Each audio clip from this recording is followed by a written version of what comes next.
حضرت سیار بن سلامہ رحمۃ اللہ علیہ فرماتے ہیں کہ میں اپنے والد کے ساتھ حضرت ابو برزہ اسلمی رضی اللہ عنہ کے پاس گیا۔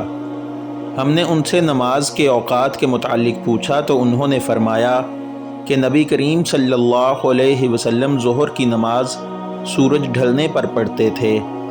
عصر کی نماز جب پڑھتے تو مدینہ کے انتہائی کنارہ تک ایک شخص چلا جاتا لیکن سورج تب بھی باقی رہتا۔ مغرب کی نماز کے متعلق جو کچھ آپ صلی اللہ علیہ وسلم نے کہا وہ مجھے یاد نہیں رہا، اور عشاء کی نماز کے لیے تہائی رات تک دیر کرنے میں کوئی حرج محسوس نہیں کرتے تھے، اور آپ صلی اللہ علیہ وسلم اس سے پہلے سونے کو اور اس کے بعد بات چیت کرنے کو ناپسند کرتے تھے۔ جب صبح کی نماز سے فارغ ہوتے تو ہر شخص اپنے قریب بیٹھے ہوئے شخص کو پہچان سکتا تھا۔